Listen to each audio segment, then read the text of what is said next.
Welcome back to the podcast. Today, I want to go over something simple.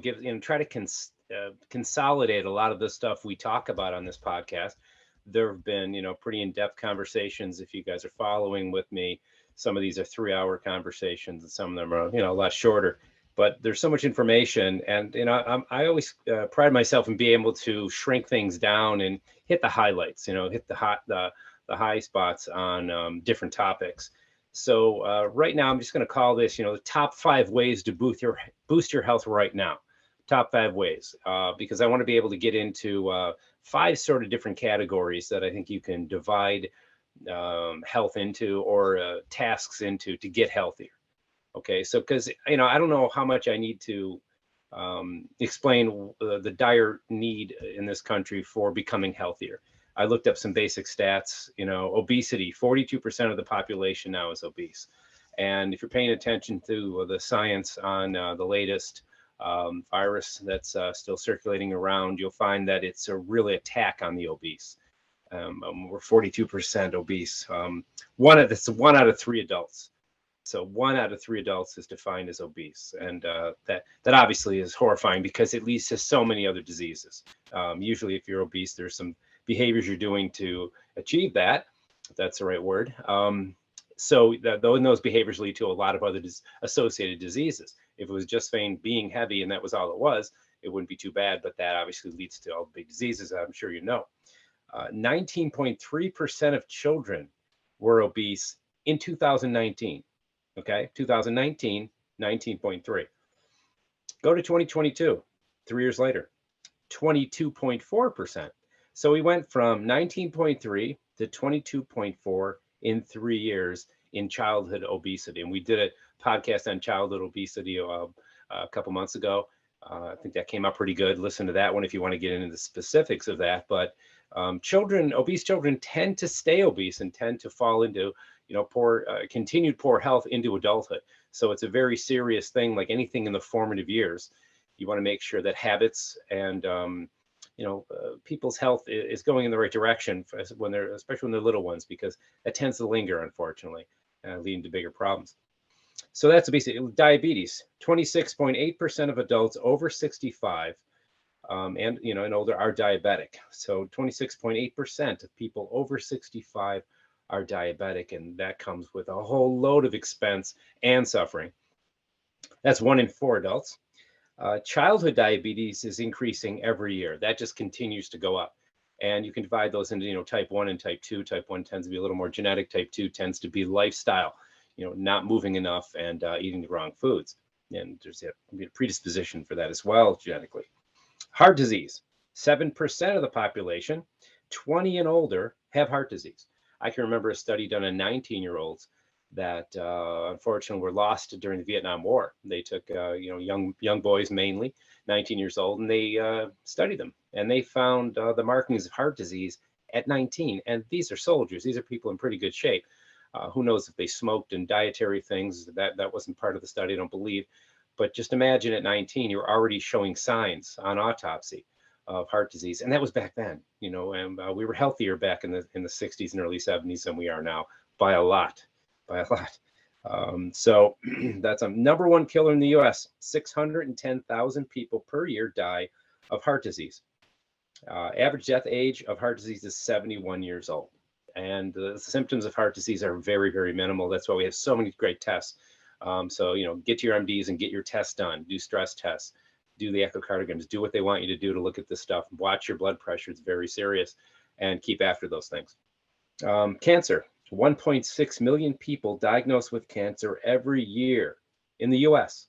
1.6 million people diagnosed with cancer every year. 600,000 people die from it every year in this country. So obesity, diabetes, heart disease, cancer, one thing they have in common is a good portion of that is preventable. It is lifestyle related. Some of that's genetic. You got to be fair. Some of that is. But a lot of that is inborn habits that are formed during the formative years, ages 0 to 7. What have your parents, teachers, and peers shown you as far as habits, health habits? And that's what I'm in the business of changing, trying to get people to come around and make the changes necessary. So today, top 5 ways of boosting your health. Let's start out with something that, we talk about all the time, and that's exercise, right? Exercise is so important. One of the ways I look at it is we have a heart that moves our blood. And I'm sitting here right now, my heart is beating at a resting pace, and blood is getting to a certain depth of the body. To get it to the next level, we need to move our body. Our muscles are like a heart, right?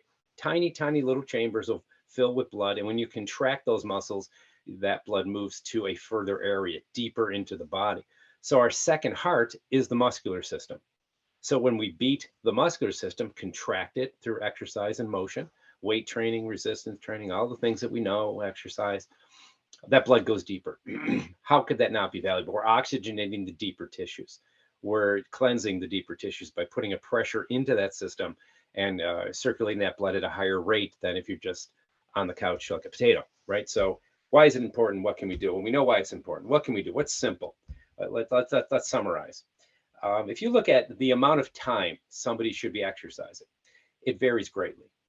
There are people that'll go, well, 20 minutes a day, right? 20 minutes. That's not bad. And depending on where you're at, when you're going to get started, that's going to seem like, pulling teeth. And then as you get into it and you get maybe a little bit more attracted to exercise, you see the results, you start to feel the chemical changes in your body and your mind, you start to feel that exercise high and things start to go really good. You might want to bring it up. I hope you bring it up. I would say a 2-hour workout per day. Okay. So 20 minutes to 2 hours, a lot of difference, right? And I'm not telling you, oh, I can't do 2 hours, I'm not going to bother. Do the 20 minutes. Okay. Start with 20 minutes, see what it feels like. Push yourself a little bit. Always check with somebody. Make sure your heart and your body's okay to be doing these exercises. You don't just jump out there without any guidance.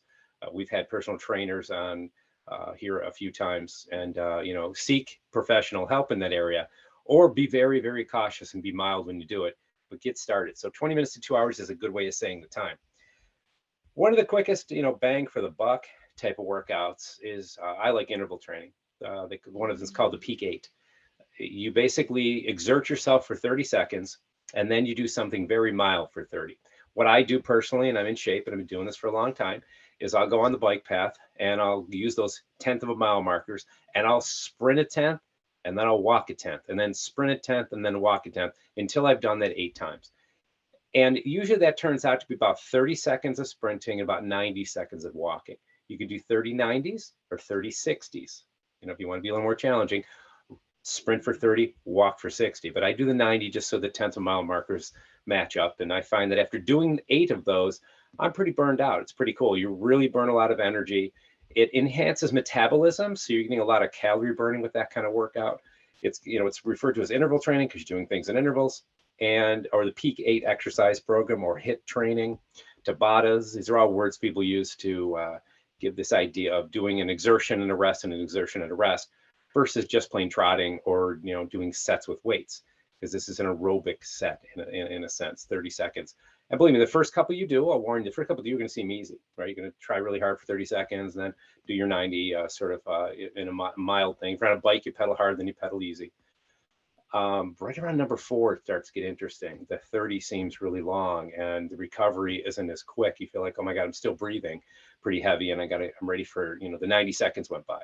And by the time you're doing the 8th one, it should feel like you're, really, really moving oddly. Like when I do my last of my sprints, the 8th sprint, I look like I have something wrong with me, right? I'm running at some altered gait. I look kind of weak and like I'm going to kind of fold up on the sidewalk there. But that, and that's proof that I did it right? Because the last one really burns and it's tough. So one way of doing it. I always tell people to get a fitness tracker and track your calories burned. Let's say you're doing a workout in the gym and you think, yeah, I'm putting a good effort out here. I'm doing pretty good. If you have some kind of fitness tracker, it's going to tell you how many calories did you burn. I like to burn somewhere between 500 and 1,000 calories in my workouts. And that seems to be, that's somewhere around, an hour to 2 hours worth of working out to get that in, depending on what I'm doing, intensity and all that. But that's a nice way of saying, I did what I'm supposed to do today.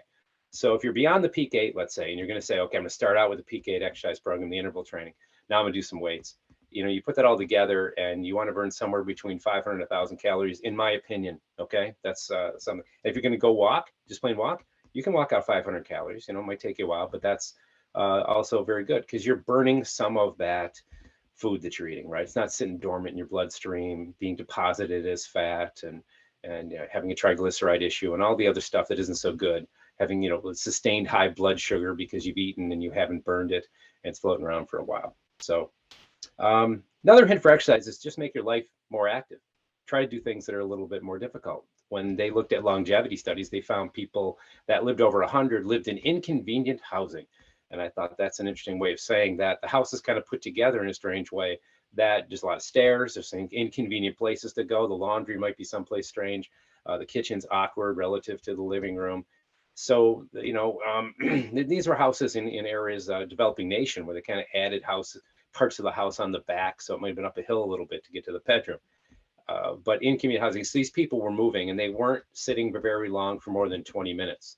If you want to make an interesting rule, don't sit still for 20 minutes without moving. That's just a general rule of thumb by the centurions, right? The people who live over 100 years old, they didn't move that much, or that they didn't stay still that often is the best way of saying it.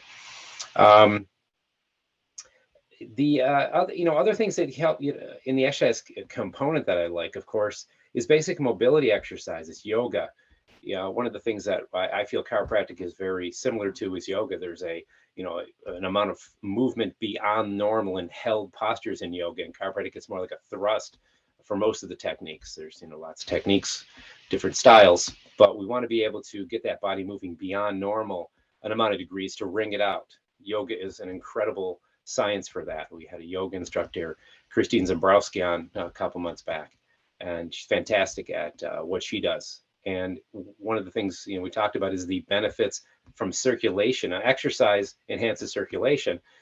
Yoga is that form of exercise. It goes after the two main components: mobility problems and weakness. Like, you look at what is an old person, they're stiffer and weaker than they used to be, unless they're really trying. And even if they are trying, that's kind of what aging does. You can slow it down with being active. Doing the stuff I just mentioned will slow down that stiffening, weakening process. So it's pretty exciting that we have a science, it's 5,000 years old, yoga, that slows down the two main components of aging, physical components of aging, the stiffness and the weakness. So incorporate that.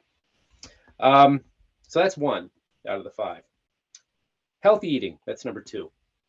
A massive topic, right? A confusing, demoralizing topic for a lot of people. But if we're going to pick a healthy eating, it varies, just like exercise varies. It varies from person to person.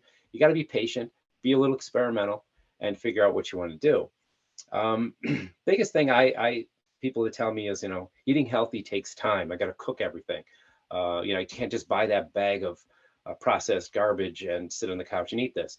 Well, yeah, you're right. It takes some time. But how do we do that in an intelligent way? Meal plan. My associate doctor and I were talking, Dr. Nick, we're talking about how we meal prep or meal plan. So we prepare, and if you're going to make a meal, why not make 5 times the amount? It takes a little more time, but it doesn't take 5 times more time, because you're heating up the same pan and you're making portions. He does that, I believe, on Sundays. Great idea, right? Take Sunday, put some music on, get the food cooking, and portion that out into some nice glass containers. I like the glass with the Tupperware on top, because glass is so nice and pure. And store that in the fridge. You just stack them right up, and then you have meals for the rest of the week. And might want to eat the same thing every day, so have a couple of different choices. Go back and forth, or add and subtract certain things, spice them differently. But when you have healthy meals that you've prepared, it's just fantastic. You're eating some of the healthiest food in the world, and you're doing it without much effort, relative effort, compared to every day trying to put together a big salad and cook the rice and the broccoli and all the chicken breast and all the healthy things we know. So that makes just plain eating, healthier, easier. I like a low carb paleo diet personally. That fits my physiology really well, and I think most people. If you just look at how the jungle was set up and how the early man ate, there was not a lot of easy carbohydrate. There's not a lot of simple carbohydrate out there. There was a lot of meat, protein, fat, and the complex carbs more, right? You're going to be foraging for potatoes and beets, and you're going to be eating foods that have a lot of fiber. So the net carbs are low. The glycemic index of that food is low, and that helps. And the paleo diet works pretty good for me. There's all different versions of it. So I really like that. One of the things you want to look at is removing inflammatory foods. You can look up lists of inflammatory foods. That's the topic, the word inflammation is, brought to the point of nauseam almost. It's talked about so much. But inflammatory foods, they've been around a while. There's been a consciousness of them for a while, let's put it that way. I think it's important to find out not only what they are, but which ones affect you the most. In doing research for this, I was curious what the egg was currently considered. Is it inflammatory or not? And someone else had told me bananas are inflammatory. So in reading about it, bananas are not inflammatory. You can have allergies to them, but that's less common. An egg varied depending on how someone was able to break it down. Some people inflamed with eggs, other ones didn't. So that could be a trial and error food. In other words, you eat it and you see how you feel. And one of the ways of knowing if you're inflamed or eating an inflammatory food is what your sinus is doing and what are your joints doing. If you're getting turbinates or plug nose, or your mouth breathing a lot or snoring, that is oftentimes a sign that you're eating inflammatory foods. Joint pain is another one. Chronic coughs, just feeling tired, just feeling dreamy, ear infections in general. Those are all signs the body's inflamed. Weight gain, of course, are all parts of it. So you want to take a look and remove inflammatory foods. Now, the list I have, just, simple, you can look it up, but it's sugar, fried foods, refined and processed meats, gluten, dairy, and certain oils. And, everyone kind of gets into this, coconut oil is good and olive oil is good, and you're absolutely right. But we're forgetting some of the bad oils. And these are the cheaper oils that you find in the processed foods. If you're cutting out processed foods, you're cutting out these basic oils: cottonseed, sunflower oil, soybean oil, canola oil, and corn oil. Those are some of the big inflammatory omega-6, omega-9 oils, because remember, the omega-3s are the good oils. And what you want to add to your diet to bring that down is fruits, nuts, except for peanuts. Peanuts can be inflammatory. The fatty fish, salmon, of course, mackerel, sardines, olive oil, coconut oil, and green leafy vegetables. Black seed oil, and I said codfish. Black seed oil is an interesting one. So you want to add those to the diet, remove the other ones, and you're going to, in general, bring down the amount of inflammation in your body. When you do that, you just plain feel better. And you can test these foods. You can put them in, take them out, and see how you feel. So keep everything the same. Take a certain food, like maybe an egg, which I might do later, take out, and then put it back in. So the way to take it out is 2 weeks. Like say with eggs, 2 weeks, no eggs. Read the ingredients and stuff, because eggs and a lot of things. On the 15th day, you make yourself a 5-egg omelet or something, and down it goes. And then you just see how you feel over the next 48, certainly the next couple hours, but usually 24 to 48 hours, you see what are my sinuses doing, how do my joints feel, what's my energy like, how's my focus, that kind of stuff. Okay, so that's healthy eating. Number 3 out of the 5, meditation, prayer, mindfulness. New big word here, mindfulness, right? Meditation is something that scares a lot of people. We've talked about it on the podcast in the past. It's something that, comes with, people think of people in loincloths and different gurus floating around and bending spoons. It's all silly, but the meditation really is, it's a state of peaceful reflection. It's a time to shut off the world and start focusing on your body, yourself. And I think prayer is more of an active meditation. It's similar.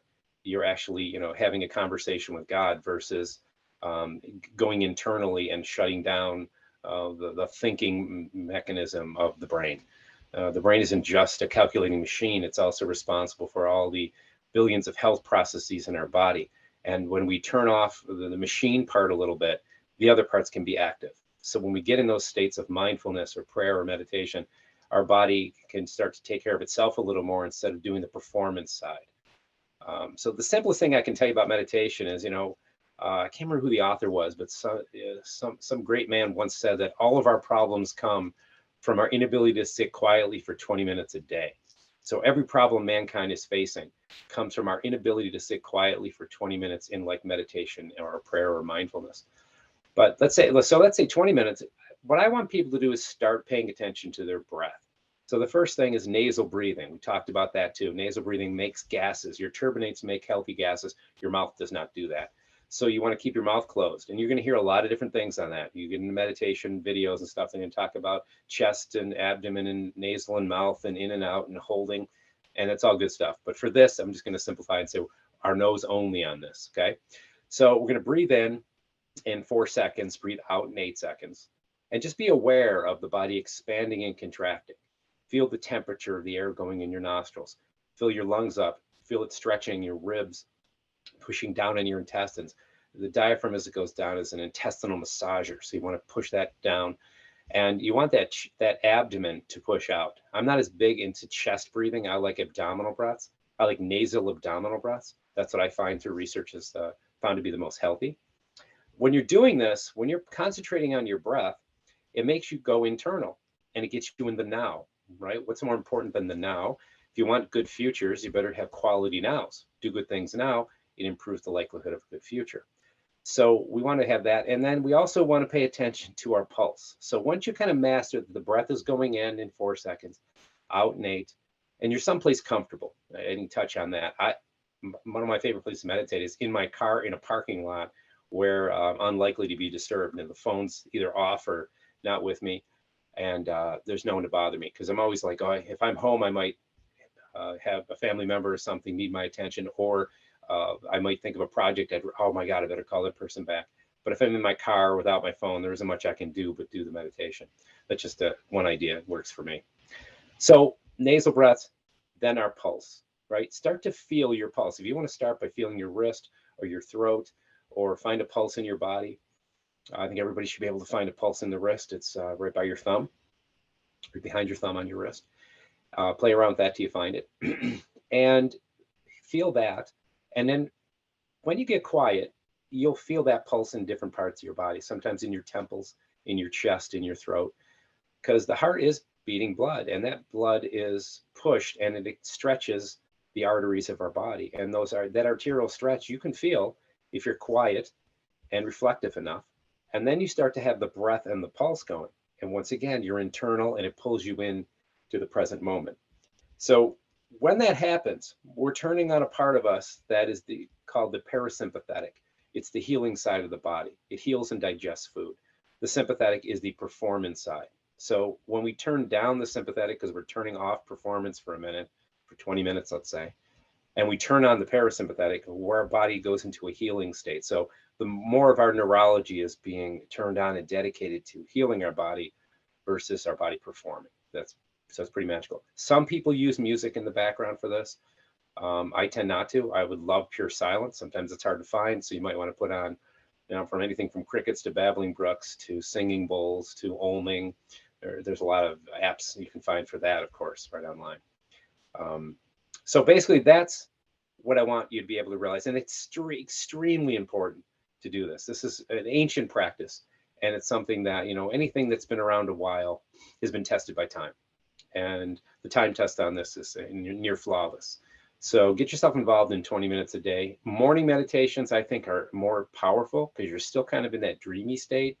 The brain waves are closer. Sleep and meditation brain waves are not the same, but they're closer. So it's easy. I've slid off my bed at times. So I'm kneeling on the floor and I got my chest and my arms on the bed and just turn my head to the side. And I get into that nasal and then the heart rate and get it going. So that's number 3. Number 4, vitamins, minerals, and herbal products. Wow. Talk about a giant topic, giant disaster of a mess that's been marketed to us in insane ways. It's right there, right? Vitamins, minerals, and herbals. I find that people have certain deficiencies. We have deficiencies in certain minerals and vitamins and fats because our modern diet has been changed. The agricultural revolution changed how we've eaten, and what's healthy has been a massive bizarro topic for a long time. But when I see people's deficiencies over the years, I see some commonalities because of that dietary thing. And I'm going to put it into a series of things here, real simple. The most common deficiencies, so things we should add from supplements. Always get stuff from food, but even when you try pretty hard, you can still miss a few things. Omega-3s, we talked about it a second ago. The oils, the proper oils, fish oil is probably the simplest. Krill oil are great sources of omega-3. So an oil, an essential fatty acid, omega-3 fatty acid. Number 2 in that area, vitamin C. We tend not to get C vitamin C in the amounts that is healthy enough to heal our bodies. Vitamin C does a million things. I won't bore you with the list, but a million things. And in that one, you want, with fish oil, it's like 500, like a teaspoon, tablespoon, somewhere in there, depending on your body mass. You can look it up. Vitamin C, 2,000 to 6,000 milligrams per day. Always divide your vitamin C throughout the day. I'm going to give you the range here because I want you to look deeper because everyone's different. I'm not going to tell you to take this for you because there's a lot of people listening. They all have different needs. But I'll give you the range so you have somewhere, to start off. You can start at the bottom if you'd like to be safe. So 2,000 to 6,000 milligrams of vitamin C in divided doses throughout the day. Eat it with vitamin C foods if you can. Magnesium, 250 to 500 milligrams. Magnesium is a natural muscle relaxant. It works with migraines. It helps people relax. That one's a good one to take sometime before bed because that'll help you sleep a little deeper. It also loosens the bowel. So if you're constipated, it's like a miracle. And if you tend to have diarrhea, it's kind of a curse. So go easier. Magnesium comes in many forms. Magnesium oxalate is the least likely to cause diarrhea or loosening of the bowel. And so keep that in mind. Stay close to home when you're experimenting with that. Vitamin D, if there's one thing I've said too many times, I make myself crazy, is talking to people about vitamin D. Why is it so important? Well, it's the sunshine, right? And if we're inside houses in the winter, because we're not smart enough to be nomadic and get out of here, sitting in Buffalo right now in a nice cold gray day, we end up with vitamin D deficiencies. They're rampant. And if you have darker skin, you're going to have vitamin D deficiencies even worse. A Black person in the Northeast who lives a normal life, they're out in the summer and they're in the winter, is guaranteed to be deficient. Any of my patients with darker skin, I make sure that they get their vitamin D. I harp on everybody about this, but certainly people with darker skin. If you have pretty dark skin, you can have a 30 SPF, so a 30 sun protection factor built into your skin. And for you to make vitamin D is much harder because you kind of block the sun because your ancestors came from near the equator, most likely. And where you had to block some of the sun and then some got in and you got your optimum vitamin D in that scenario. That's 2,000 to 10,000 international units a day, 2 to 10,000 international units. So it sounds like a giant number, but it's actually kind of a smaller pill. It's not, because it's in a different form. Zinc's one of the most deficient minerals up there with magnesium, and zinc's responsible for your immune system, sexual health, and what's more important right now than our immune system, and that's 30 to 50 milligrams per day. Now eat that one with food. I'll say that again, zinc with food. I made a mistake one time. I swallowed a 30 or 50 milligram capsule of zinc, got on an airplane, and I was bent over in stomach pain like I couldn't believe. It can be a stomach irritant. It is for me, but with food, I don't feel anything. It just needs a little buffering in there, something to occupy it. And last, but certainly not least, in the vitamin and mineral category, digestive enzymes. It falls into that category. It's really a separate category, being an enzyme. But you want to be able to help yourself break your food down. Digestive enzymes come in little pills, and you can get the kind that break down carbohydrate, protein, and fat. Just read the bottle, and you'll see. I like the ones by Da Vinci. They make a great one. That's what I sell in my office. Da Vinci makes a really digestible digestive enzyme. In other words, it doesn't cause a lot of stomach upset or anything like that. Like some of them can cause gas and bloating and stuff like that. These tend not to do that. And you take those with any significant meal. If you're going to have a salad, I wouldn't bother. But if you're going to have a challenging meal, lots of different spices, and the body can identify what it's eating and can't cue the proper enzymes, I would go with digestive enzymes with that meal. Doesn't have to be with every meal. And also under, vitamin and minerals, herbals is herbals. So, in that category, there's hundreds of them, right? Chinese herbology is a massive science, takes years to master it. But I'm going to go over some of the ones that I think are real popular and sort of like the master ones. Hormone health, ashwagandha. To me, that's the simplest one to take. It's considered an adaptogen, which means it kind of normalizes physiology. I take it, my wife takes it. I think for anybody over 40 years old, this thing is an amazing herbal. It just kind of tapers everything, and it enhances testosterone a little bit. And, as you may know from other podcasts, if you're listening to these, women need testosterone very, very much. It helps them as well. Not the same amounts that men do, but a lot of times it's very low in women. And I've seen, functional medicine doctors actually, supplement women with testosterone, and they feel fantastic. So you might want to look into that if you're having a lot of health challenges. Ginger's a digestive aid, plus it's tasty. I love the taste of ginger personally. I put it in my smoothies. I always get it when I eat sushi. Ginger is, so it helps you break your food down. It's also anti-inflammatory. Turmeric, that pronunciation evades me. I hear it said both ways. Tomato, same kind of idea here. But turmeric, when you cook it with black pepper, turns into curcumin, or it releases curcumin. Curcumin is one of those anti-inflammatory sort of miracle herbal products. Works with heart disease. There's hints that it does things with cancer as well. So you want to make sure that you're getting turmeric in your diet. You can cook with that one. You don't have to supplement that in milligrams. You can buy curcumin because they cook it out of the turmeric for you. Always a good idea. Ginseng, ancient energy and a bit of mild aphrodisiac as well. There's a couple different forms. Siberian ginseng is the one that I tend to recommend. It's a little bit different. Garlic's antiviral. Garlic has multiple health benefits. It's good for circulation. That's something, once again, cook with garlic. You can take garlic capsules, but cook with it. Oil of oregano. Oregano, growing up in an Italian household, was a pretty standard herb, spice.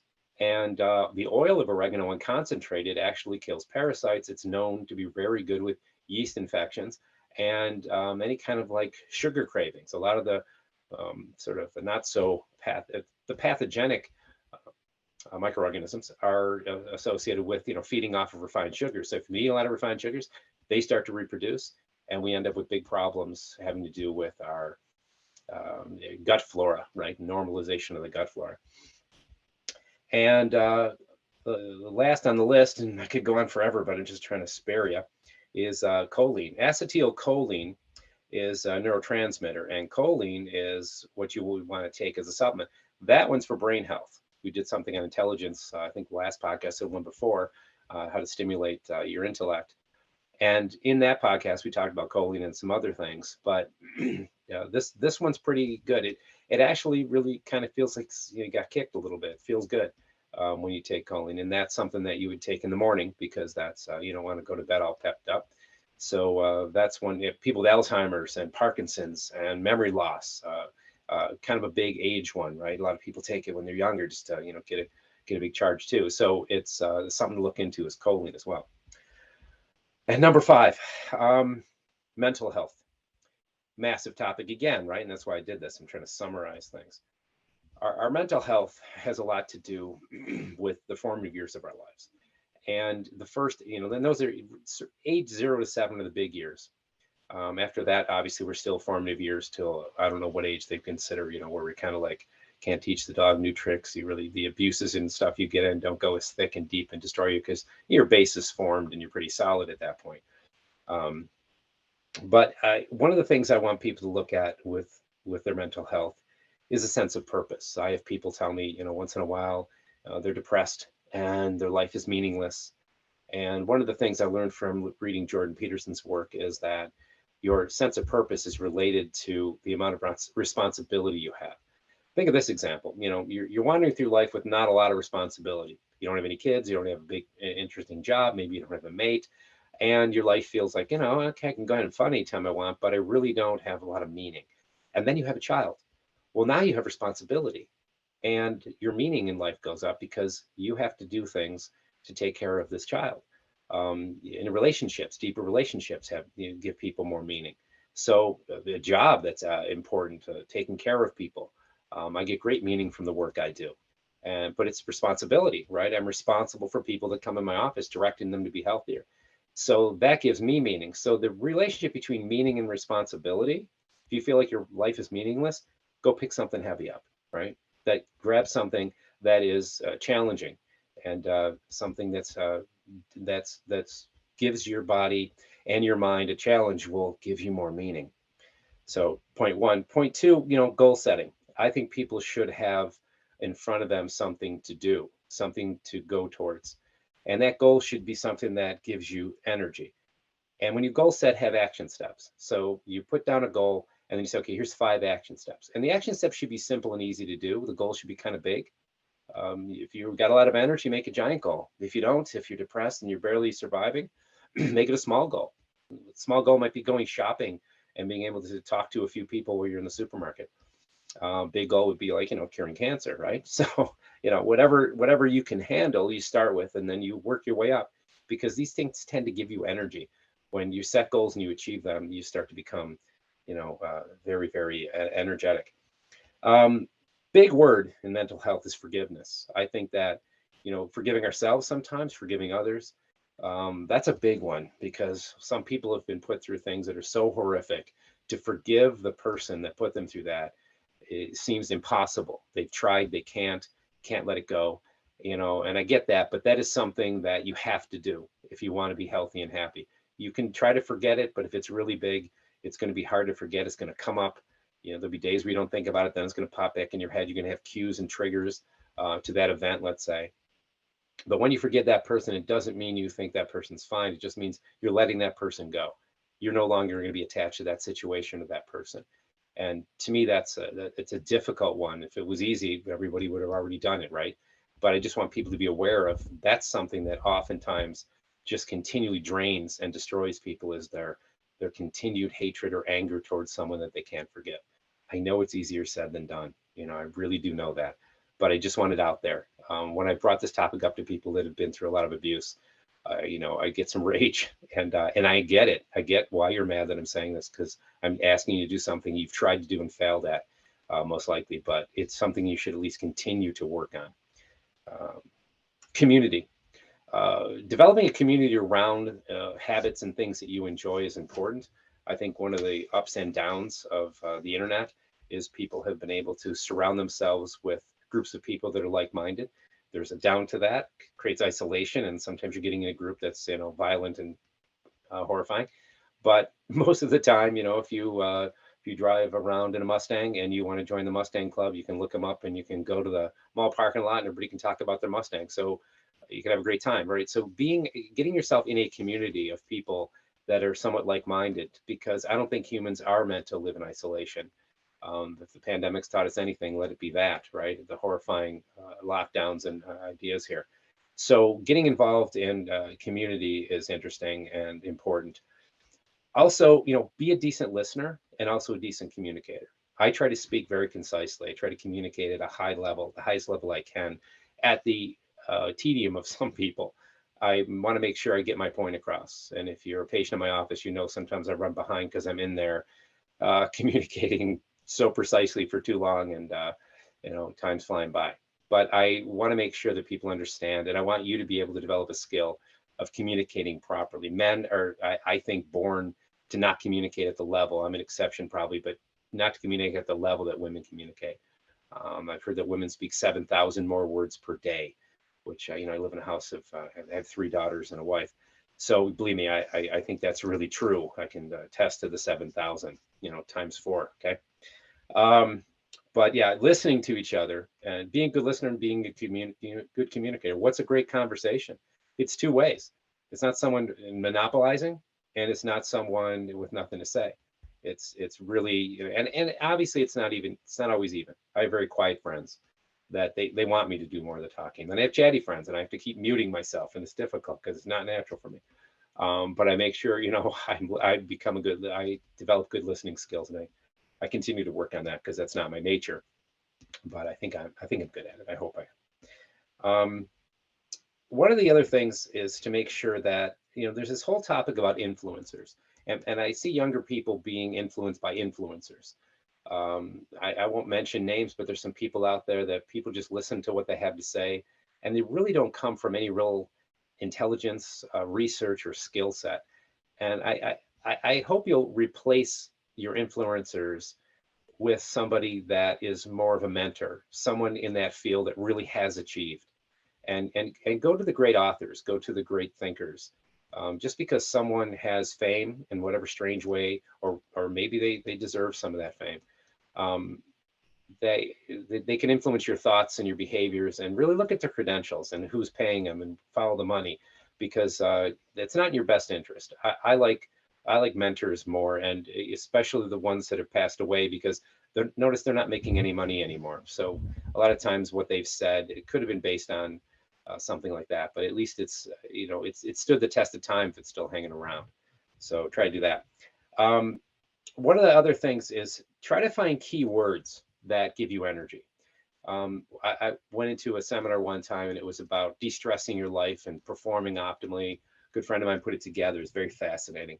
And they spent a lot of time finding 3 words that gave you energy and to write something called the Worthy Ideal, which is a 4-sentence sort of mission statement that you can put together. And we went through hundreds of words to find the 3 words that gave you energy that you didn't know what time it was when you were involved in doing this task or being a part of this word. And I'll share mine with you in a second.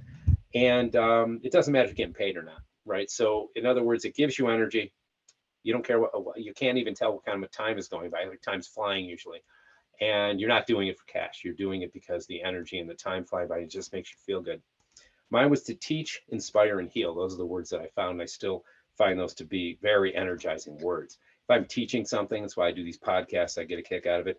Inspiring somebody or being part of a healing equation. I don't pretend to be God. I don't pretend to heal people by waving wands around. But if I can lead people to behaviors that are associated with healing, I feel like I'm doing some good, and it gives me energy. I can do that, on vacation. I can do that, standing in line at the bank. Doesn't matter. I tend to teach, inspire, and heal everywhere I go as much as I can. Sometimes those are difficult tasks, but I do my best to do that. So that's it. So 5 ways to boost your health. You want to get moving. You want to eat healthy. You want to make sure that you're spending some time in meditation and prayer. You want to hit the highlights of the vitamins and minerals and herbal products. I'll repeat those: fish oil, vitamin C, magnesium, vitamin D, zinc, digestive enzymes. And you want to spend some time, searching and getting a deeper purpose in life, and making sure that you're finding words, energy words, and involving yourself in those. I try to involve myself in the teaching, inspiring, and healing as much as I possibly can all the time, because when I'm doing those things, I feel the best that I can be. And living in the now as well, right? One of my favorite books I've mentioned before is The Power of Now, because imagine if you're living now and you're doing quality things now, think of how that increases the likelihood that your future is better. You do smart things now, your future tends to be better. No one has a guaranteed future. We don't know what's going on, but we can increase the likelihood, and that's the best we can do, that our future gets better by doing quality things now. And we can learn from the past, but a lot of people are stuck in it. I think humans are stuck in the past way more than what is beneficial. So letting go of the past, not spending too much time in the future, spending our time right now in the present moment, present consciousness, makes us the healthiest and happiest we can be. So that's it for today, guys. Hey, if you like these podcasts, give it a thumbs up, subscribe to the channel, go to ChristopherUniversity.com. That's where all this stuff is connected to. We have a class, 28 Days of Optimum Health, you can purchase. We're putting some products on there, so we have so people can get some guidance on what's a good supplement exercise device. We're working on that as we speak. There's also blogs on there, recipes. So ChristopherUniversity.com, great place to go. And hey, stay healthy. We'll talk soon.